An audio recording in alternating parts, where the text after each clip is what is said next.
Saya Arya Sinulinga, kali ini saya mau kasih tahu produk-produk BUMN yang keren banget. Yuk kita tengok hanya di BUMN Flash News.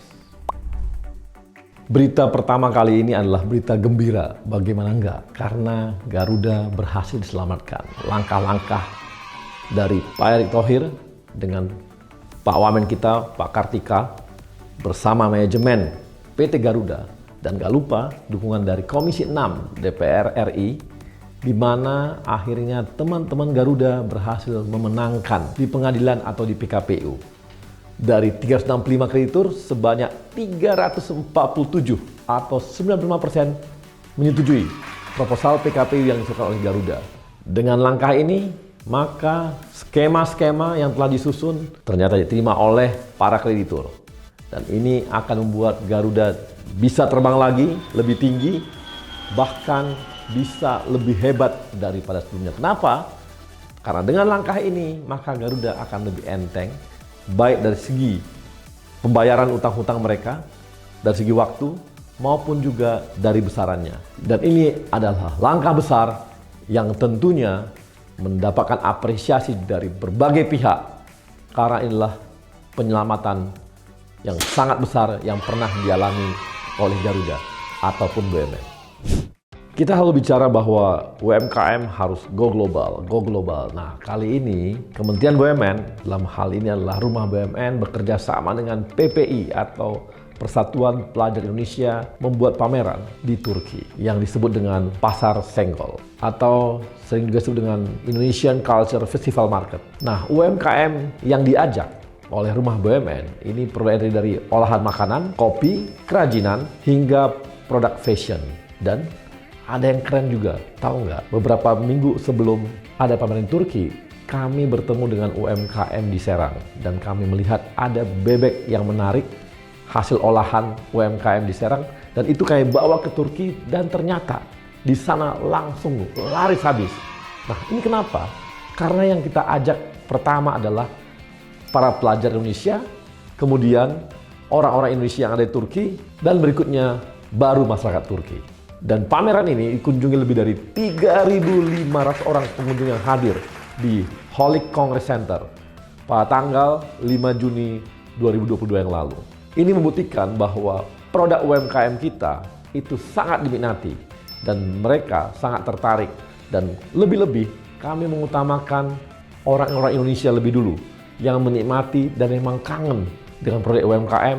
Setelah itu baru kita menyasar orang-orang di Turki. Dan tidak hanya dalam hal pendampingan, BUMN juga membantu dari segi pembiayaan, di mana BUMN menjadi jembatan atau bridging untuk teman-teman UMKM yang akan berjualan di Turki tersebut. Kerjasama dengan PPI ini adalah karena ada ide just tip yang sering dilakukan oleh masyarakat Indonesia, baik yang ingin keluar negeri dan memberikan jasa titipan kepada masyarakat Indonesia yang ada di luar negeri, ataupun yang kembali. Nah, ide inilah yang menjadikan kami melakukan kerjasama dengan PPI Dunia.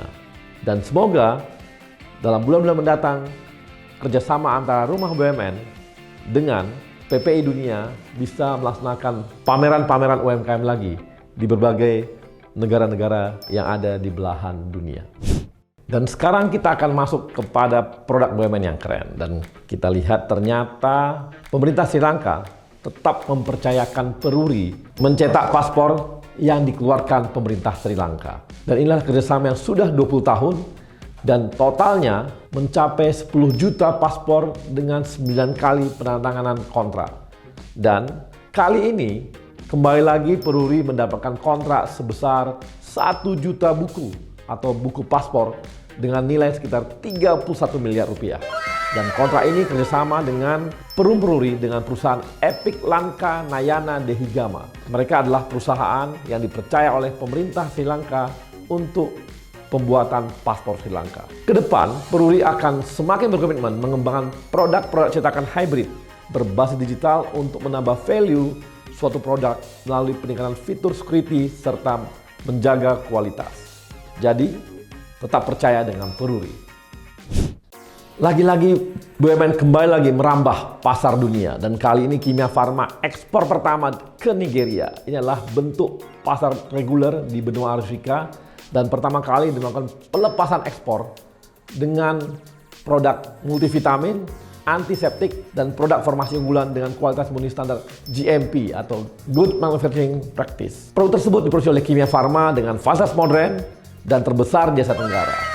Dalam kesepakatan ini, Indonesia Afrika Infrastruktur Dialog dan diharapkan menjadi strategi penetrasi produk Kimia Farma di bagian barat benua Afrika. Jasara Harja meluncurkan aplikasi Z-Care. Ini adalah sebuah bentuk layanan dari Jasara Harja mensupport para korban laka lantas.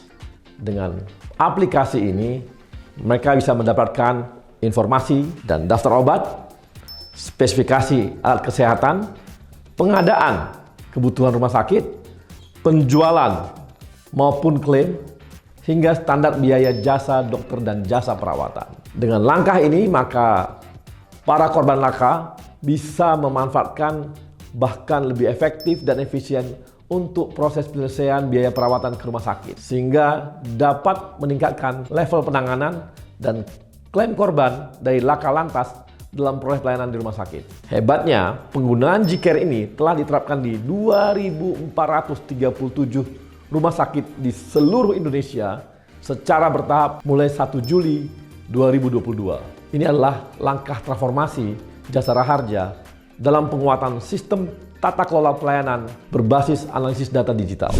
Kemarin, Pak Erick Thohir tiba-tiba menjadi angker. Apa sih angker? Anak kereta, udah pasti. Dan tanggal 16 Juni yang lalu, bersama dengan Menteri Perhubungan, mengunjungi dan meresmikan wajah baru stasiun Pondok Ranji, Tangerang Selatan. Diharapkan dengan langkah ini, maka anak-anak kereta mendapatkan tempat yang nyaman. Karena apa? Karena ada pembangunan gedung baru, peningkatan layanan dan keselamatan, peningkatan kapasitas parkir, serta penyediaan angkutan feeder atau shuttle. Dengan wajah baru ini, masyarakat akan mudah mengakses menuju stasiun ini yang sebelumnya macet, sempit, dan sekarang fasilitasnya lebih baik. Ini adalah dukungan dari Kementerian BUMN dan Kementerian Perhubungan kepada anak-anak kereta atau anak-anak angker yang ada di Jabodetabek. Kita tahu bahwa Indonesia bentangan lautnya sangat panjang dan sangat luas. Mau nggak mau, kita harus memiliki industri kapal yang kuat juga. Dan BUMN hadir dengan PT IKI-nya dengan membuat kapal. Dan kemarin Pak Jokowi datang langsung meresmikan KMP Sultan Murhum II. Nah, KMP ini memiliki kecepatan dinas 13 knot dan kapasitas 262 penumpang, bisa mengangkut 16 truk sedang dan 26 kendaraan kecil. KMP Sultan Murhum II ini melayani rute penyeberangan Kamaru, Kalidupa, Tomia, dan Binongko. Beroperasinya kapal ini dapat menambah daya dukung pengembangan KSPN Wakatobi dengan frekuensi perjalanan 4 kali dalam sepekan. Dan lebih hebat lagi apa? KMP Sultan Murhum II ini memiliki TKDN lebih dari 60%, karena ini adalah permintaan Pak Jokowi supaya BUMN juga menaikkan TKDN-nya sehingga kita bisa mengurangi impor lebih banyak lagi. Semoga dengan hadirnya kapal KMP Sultan Murhum II ini, maka aktivitas dan mobilitas masyarakat akan semakin mudah, utamanya untuk angkutan barang berkaitan dengan sembako, serta konektivitas antar pulau di Wakatobi juga akan semakin baik. Demikianlah berita dan produk terbaik BUMN yang sudah kita tengok. Semoga minggu depannya kita akan mendapatkan lagi produk atau berita yang berguna untuk bangsa dan negara Indonesia dari BUMN.